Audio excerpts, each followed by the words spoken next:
Hello and welcome back to Wellywood Wargaming. My name is Damon, and in this episode I will be discussing Necromunda gang list builds. I know this has been asked for quite a few times. I've done a series of gang guides to all of the available factions in the game of Necromunda. I will now be doing some gang sort of starting lists for campaign play, for skirmish play, and all sorts. But we're going to start off with Chaos Helots here. Now, I have done a guide to Chaos Helots, so please do go and check that out if you're new to the game and stuff. It'll give you a good idea of how Chaos Helots play in the game, and why you might want to play them, etc. as well. What I've done here though is I've given you 3 examples of starting gang lists for Chaos Helots for Necromunda, ignoring the Ash Waste setting for now because Helots kind of came out before that was really a thing. So I haven't included any vehicles in these lists, apologies. But I have done 3 gang lists here that are all quite different. One is very silly. One is kind of what I would start with. I am no meta gamer by any means. I'm kind of a narrative gamer, so I am fully aware of being able to optimize these lists and make them as powerful as possible. I don't do that because that's not the kind of person I am. I'm not that guy. But I have done another list as well, which is the sort of most accessible starting gang list, I suppose, in terms of the miniatures and stuff as well. But just a quick overview, Chaos Helots are of course a Chaos Cult gang based on Necromunda. You might want to play them if you're into Chaos, basically. Now, just since I did my gang guide, actually, Warhammer 40,000 has released lots and lots of beautiful, beautiful Chaos Cultist miniatures that you can get in different box sets now. There is just a sort of generic Cultist one, which I think all has pistols and close combat weapons. There is some Spawn, and there are some possessed guys as well. Really cool, but not only that, you've also got really a kit bashers and conversion dream, really, in terms of Chaos Helot gangs. I would say they're definitely one of those gangs that you can use lots and lots of different miniatures from Age of Sigmar, from Warhammer 40,000, from third-party manufacturers and printers too. But Chaos Helots are, the long and short of it, they are a really fun gang to play. They're quite hoardy, so they're a little bit similar to Cawdor, mainly because all their gangers are so cheap.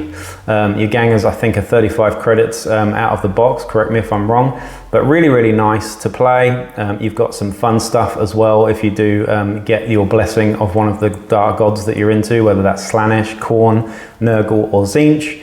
But don't forget, you can also, you know, make a house gang into a Chaos Tainted gang as well, not to be confused with Chaos Helots. The Chaos Helot list is purely for the absolute 100% cultist in you.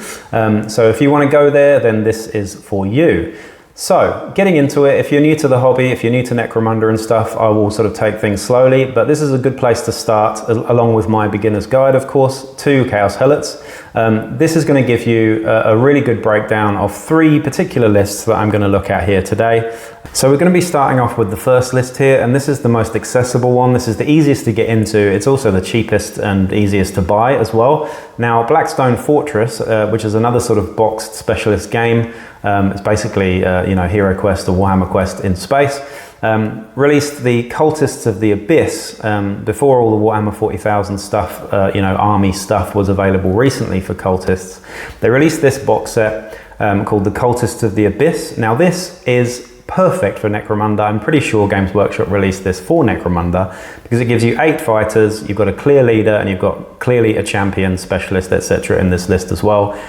And to be honest, this is a very, very balanced list. So you can pick this box up from Games Workshop. It's pretty cheap, actually. I can't remember how much I got it for, but they're really lovely miniatures as well, particularly the Flamer and the leader there with the demon mask on as well. But what I've done here is created a list based on the WYSIWYG. What you see is what you get, weapons and equipment in this box set. There are 8 fighters in the box set, so it's also quite a good number for a starting Necromunda list. I would say 8 is usually the sort of golden number for a lot of gangs. Of course, Chaos Helots can often have more numbers, and that's pretty good. But if you want a really good starting place, this is it. And this is the Cultist of the Abyss boxed build list, which I'm going to go with here. So, This doesn't include a witch. Chaos Helots do get witches. Of course, there isn't a witch equivalent in this box, so we're going to go straight to what's in the box and what you can use them as, or what they count as, basically. So the first thing is your demagogue. Now, your demagogue is your leader, same as any other leader in any house gang. They're not that great. They've got pretty good stats, but they're not the best of the leaders. However, they do have a really high cool stat, which is pretty cool, obviously. But the loadout that you get on this leader is pretty obvious here. We get a chainsword and an auto pistol. Now, of course, you could make that a reclaimed auto pistol, but for the leader, I think they deserve the fancy 4-up ammo opposed to the 5-up ammo there as well. Now, I've given this leader a mesh armor, of course, to try and keep them alive, gives them a 5+ save. And we've also gone for a cult icon there as well, giving you an extra group activation. Now, the skill that we've gone for on the demagogue here is Overseer. Overseer is a bit of a corny skill in general. It's considered a bit overpowered, I would say, without a bit of intervention from an arbitrator. Some arbitrators say that you need to make a leadership test to use this skill, but as is, rules as written, you basically forego the leader's go to make somebody else take a go. Now, the reason why I've done that is because in this list we have a champion with a heavy stubber. Now, heavy stubbers, you don't get suspensors on the cult list here at all. So that is purely why I've gone for the Overseer build on this. It also, narratively and fluff-wise, kind of fits the cult leader, I suppose. They're there to order around the rest of the cultists and be very bossy. So the leader, in short, has a close combat focus, has a weapon skill and ballistic skill of 3+. Close combat focus to defend your heavy weapon there as well, really, but also just sort of direct things from the back and using that Overseer skill as well.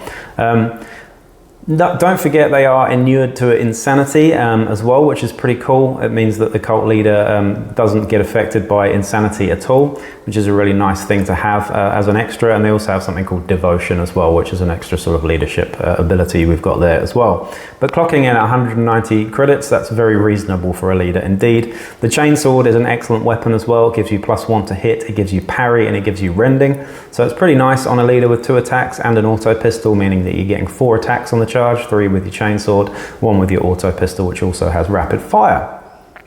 That is your demagogue, and that's the leader that comes in the box for the Cultists of the Abyss. Of course, you can weapon swap things out if you want to, but if you're starting out in Necromunda and you want a really good place to start, you don't have to play a house gang. You can play Helots based on this box here, and it's a pretty good, very balanced list. So talking about that heavy stubber, we've got 2 disciples. Disciples are your champions for Chaos Helots. They're not that expensive compared to a lot of other champions as well, and you do get a heavy stubber in the box here, which is a really lovely heavy weapon to use. Again, available for Chaos Helots from the house list as well. So we've gone for a heavy stubber and an auto pistol as backup. I do find that you tend to need an auto pistol just for those times that you might get stuck in close combat if you're unlucky, but also having a backup weapon in general, particularly on a heavy, is quite good because you can't always move around and shoot and stuff if you're not using that Overseer ability on the leader. So we've also gone for mesh armor here as well.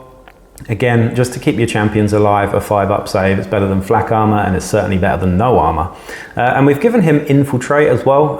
Again, you could go for different skills here. You could go for nerves of steel, actually would probably be a better choice, to be honest. So ignore me on infiltrate. We'll go with nerves of steel. And I think, infiltrate's a nice one too, but you get cunning and ferocity skills to choose from, which are 2 of the best trees in the game. The heavy stubber is great, if you're getting into the game, you definitely play a heavy weapon because they can be really, really fun. The heavy stubber is strength 4, has -1 AP, and it's 2 rapid fire as well. So occasionally you do get those 6-shot bonanzas out as well. But that's the first disciple. The second disciple we're going to talk about, again, in the box and WYSIWYG, has a flamer. The flamer is not the most optimal weapon compared to, say, the hand flamer. The hand flamer is better because it's so much cheaper. Yes, sure, it's not as strong, but that's really the only problem with it. But the flamer, it comes in this box. It looks wicked, it looks great when it's painted up as well, and why not take it, basically. So we've got a flamer here. It's a blaze weapon, it's a template weapon, and it's a pretty powerful weapon in its own right. It's just quite a bit more expensive than the hand flamer. I've given this guy mesh armor as well. Again, for the champs and leaders, I do feel that they need a bit more armor, so mesh armor is nice, and this gang comes in quite cheap, so you can afford mesh armor on your champs and leaders. I've also given him a backup auto pistol, same as the heavy stubber guy, just because I feel that the flamer does tend to run out of ammo quite easily with a 5-up, and they're a big target as well, so you're going to need a backup weapon. I've also given him a sneaky little cheeky axe, which again, it's not on the model, but you could take the axe, you could easily buy an axe and just fit it to the model, or just say he's got an axe. Maybe he's just doing a big karate chop, I don't know. But I've given him an axe anyway, just because I had leftover credits there. He clocks in at 225 credits, so he's actually 10 credits more expensive than the heavy stubber, but he's pretty good. Now you could give this guy infiltrate, which would be pretty cheeky. Infiltrating with a flamer behind enemy lines can be pretty horrific at times, but again, you could also give him nerves of steel, because he does have that 6-up cool, meaning that he remains standing on a 6-up when he gets shot at instead of going prone. Really, really good skill, and you're going to probably see it used on a lot of Chaos Helot lists in general, because ferocity is that good. Again, the champs here, same as the leader, are inured to insanity as well, so they don't suffer from insanity either. Now, insanity doesn't really come into the game a huge amount until you start playing against weird powers and Delac and stuff like that, but it's still really nice to have. So that is your sort of leadership group. We've got an overseer demagogue, we've got a heavy stubber, and we've got an infiltrating flamer. Really, really nice and balanced actually. You've got a really strong template weapon. You've got a nice long range heavy stubber with 40-inch maximum range, which is quite nice. So you can do a bit of sniping with that as well. The next part of the gang is your specialist. Now always take a specialist in every single list, because you just, why not? Your specialist doesn't cost any extra. You can only have one of them at creation, and your specialist is a ganger, but they level up slightly differently. You can choose their levels up. They have slightly different skill access usually. And of course, they gain access to special weapons, which is excellent here. And in the box, you get one of the best special weapons in the game, and that's the grenade launcher. Now, grenade launchers are what, 65 credits, I believe? So this fighter's clocking in at 110 credits with his grenade launcher, and he's also got a backup auto pistol there as well. Again, mainly because grenade launchers tend to run out of ammo a lot, but they'll also be a big target, so having that sidearm in close combat is also very handy too. And we've gone with flak armor on this guy because we couldn't quite afford mesh armor. Does he need it? Not really. But yeah, 110 credits for a grenade launcher. Another template weapon here is great, sort of long range pinning mechanic. You're most of the time going to be using frag grenades, but you have got crack grenades there as well if you want to do a bit of damage to, say, an enemy leader or champion, or you really, really, really just want to take somebody out. So that's your specialist. The next part of the gang, we've got 4 cultists. Now they are identically armed, WYSIWYG in the box there, and they've all got auto guns. We've gone for normal auto guns over reclaimed auto guns because we can afford it in the starting list. If you want more bodies, you might have to sacrifice the regular auto guns for reclaimed auto guns, but the difference there is 5 credits, and of course the ammo check is slightly worse with reclaimed weapons. However, I've given them all flak armor, and they've all got reclaimed auto pistols as well, which are 5 credits. Now, reclaimed auto pistols for 5 credits, that's the same cost as a stub gun, but I do feel that the reclaimed auto pistol is actually better than the stub gun. The stub gun gives you +2 to hit at close range, which is very, very nice indeed on juves and stuff. But these guys have a pretty good ballistic skill of 4-up, it's average. So the reclaimed auto pistol for me is better, giving you that rapid fire as well. Now, I have taken a squat leader with heavy carapace armor and such, and stupid high toughness and 3 wounds. I've taken a squat leader out with just a reclaimed auto pistol in a game. There is actually a battle report of that game, and you can see it happen. Pretty hilarious. I shot him in the back twice in 2 consecutive turns with a reclaimed auto pistol and finished him off. So that happens. You never know. You can roll very lucky with these reclaimed auto pistols, and they can really, really do a lot of work for 5 credits. So that is the boxed list that you get with the Cultists of the Abyss box. Beautiful miniatures, and again, if you're starting this as a campaign list and this is your box set that you're starting with, you can always add to it with some of those beautiful new 40k models, some of the cultists that you get there as well. You can add it as new recruits. You've also got some really good miniatures that you can use for Chaos Spawn as well, which we'll go into a bit more in that gang guide if you go and watch that. So that's the first list that I've created here. We're going to go and have a look at the next list now. Okay, now that we've done the box list, like I said, the sort of easy access, easy way into Necromunda with that gang list there, it's quite balanced, I think you'll agree, and anyone who's played a bit of Necromunda will know that that's actually a pretty decent list, actually. You know, eight guys, a heavy weapon, a special weapon, it's nice. However, now we're going to talk about my list, and this is the sort of list that I would go with typically. It's slightly different, but it usually uses the same sort of models. However, it is slightly more optimized, I suppose. Again, just to reiterate though, I am not that meta guy. I do not take stuff just because it's good in the game. Usually I take it if it looks cool, and usually it works out. But I do honestly think that spamming weapons and being that guy, it doesn't always work out for you, because this is a game of dice at the end of the day, and you can have games where you just roll ones all game. You can have games where you completely dice your opponent off the table with nothing but reclaimed auto pistols. Trust me, it happens. Anyway, moving into this one, I'm going to call this the Wellywood list, because this is kind of the list that I created that I would want to play with starting a campaign, and it's slightly different to the one that we just spoke about. I've got 9 fighters here instead of 8, so I have gone for a slightly more hoardy approach because you can, and cultists are pretty cheap. So Demagogue, very, very similar to the original Demagogue we just spoke about. This one, of course, has a chainsword and a reclaimed auto pistol, but also has the addition of a hand flamer. Now, I really, really love hand flamers. They can be a little bit annoying if people spam them, but I think on this leader, it's absolutely fine.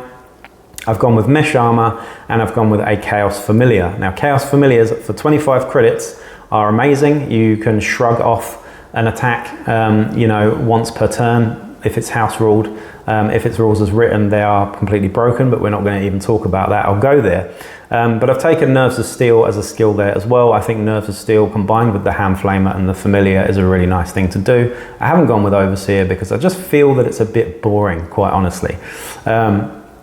And I also feel that if you give Overseer to a leader in any gang that isn't maybe Corridor or something that really feels like it's supposed to have an Overseer, it just sort of takes away from actually using your leader properly, and you end up just not using one of the most powerful fighters in your actual gang. So 240 credits, we've got a chainsword, a reclaimed auto pistol as backup for 5 credits for close combat mainly, and a hand flamer there as well.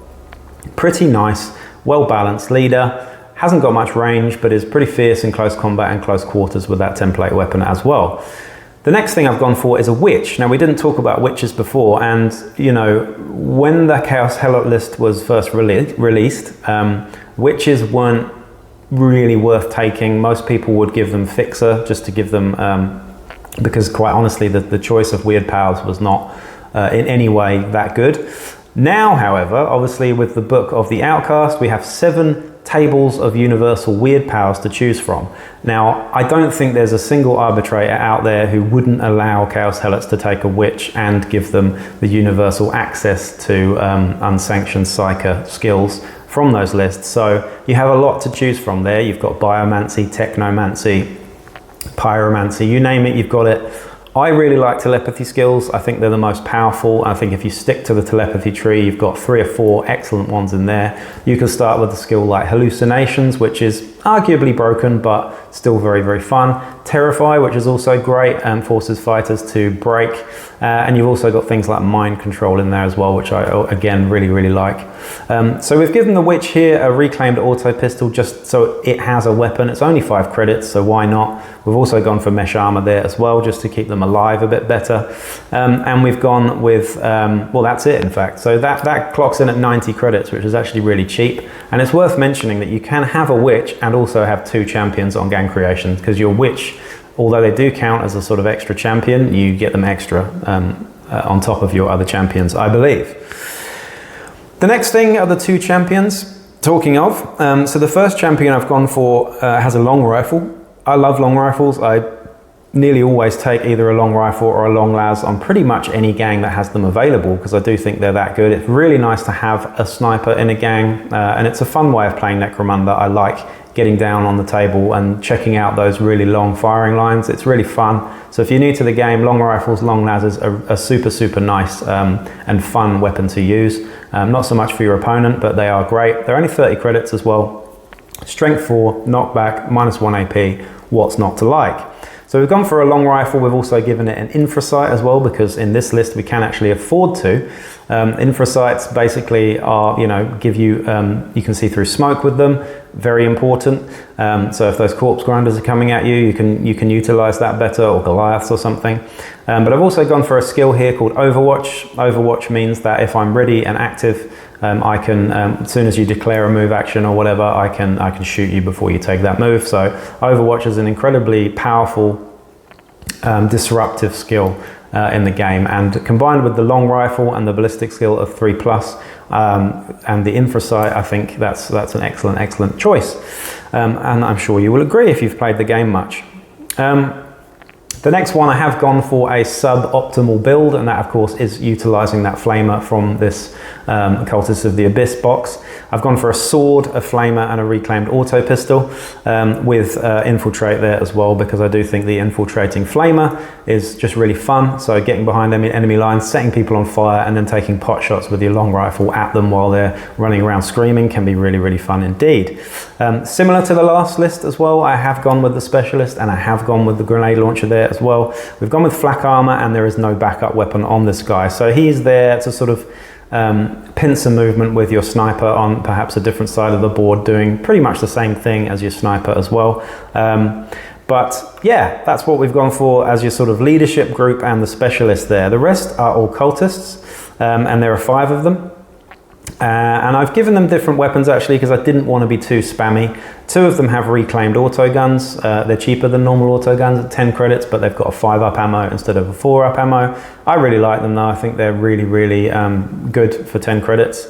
And then the other 2 I've gone for have close combat focus. So 2 are shooty, 2 are more close combat-y. Again, these fighters are average stats through and through, so why not have a couple that are good at close combat and maybe can support your leader or your flamer as well. And they've gone for flails and reclaimed auto pistols. Now flails, I talk about flails a lot. I really love flails. They're +1 to hit, they're +1 strength, and they can't be parried. What's not to like for 20 credits there? So you're hitting on 3s, you're wounding on 3s most of the time as well, and you can't get parries off cheeky swords and stuff either. So really nice to have, and again, those reclaimed auto pistols usually do work for 5 credits as well. So there you go. That's my 1,000 credit starting list for the sort of Wellywood list, and that's the sort of list I would usually pick.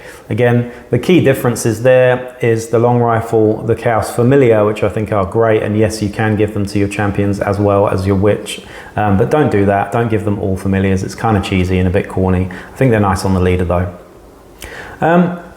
That's that list. Let's get into the last list that we're going to talk about, and this one is purely for the lols. This is, please don't take this and run with it, because people will fucking hate you for it.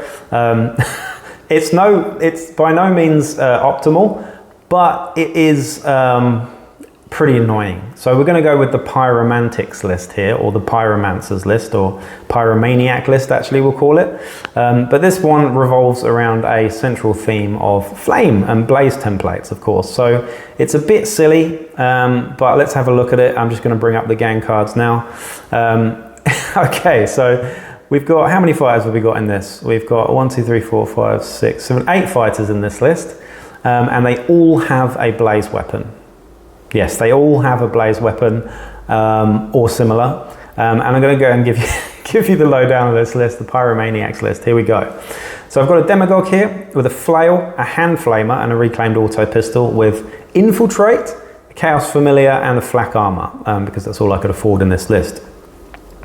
Infiltrating leader with a hand flamer, quite nasty. Again, it's not by any means metagaming, but it is just funny.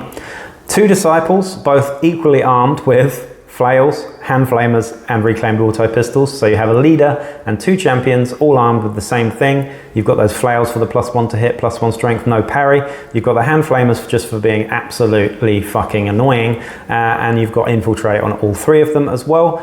And I've given these 2 champions also Chaos Familiars just to be even more super annoying. Now, yeah, this is the list that I've come up with. So yeah, please don't take this too seriously. We've gone for a witch as well, of course. Now, if your arbitrator is cool with you using, you know, the universal weird powers, pyromancy skills kind of fit this list very, very well, or weird powers, should I say. And we've gone for Wall of Flame on this one, which is basically an incendiary grenade that can stay there for multiple turns because it's continuous effect. So really, really nasty skill there as well, or power. The next thing, of course, is 4 cultists equally armed with incendiary charges, which are a 5-inch blast template with blaze, and very nasty indeed, and reclaimed auto guns for backup for only 10 credits each. None of them have armor, neither does the witch, and that is 1,000 credits worth of absolute horrific blaze. Now, that's far more blazy than even a redemptionist list, if you ask me. I'm sure you can do some redemptionist lists with all blaze as well, but this one for me really takes the cake. You've got the cheeky Chaos Familiars and the infiltrating hand flamers, 3 of them. It's kind of horrific, and I kind of want to play it actually. Of course, that would be an exhibition game. I probably wouldn't start a campaign with that many flame weapons. But it certainly is cool, and it's food for thought on some of the stuff and some of the ways that you can build Chaos Helots. You know, I think when you look at them on paper, you look at the house list that Helots get, it's a little bit boring. They don't get access to too much fun stuff, but you can do stuff like that. I do think they're a really nice balanced gang in Necromunda. Sure, they don't have any mechanics that make them mega powerful, but you do have those powers of the dark gods that you can pray to, and if you get lucky, you can get a nice Chaos Spawn as well, and Chaos Spawn are really, really excellent, particularly if you roll a good one, because they do have random stats. And honestly, on the note of Chaos Spawn, I do think, and this is, you know, a side note I suppose, but I do think arbitrators should probably let Chaos Helot players just have that spawn, or maybe buy it somehow, but it is quite hard to obtain a spawn rules as written, because you kind of need to be losing games to actually really get one.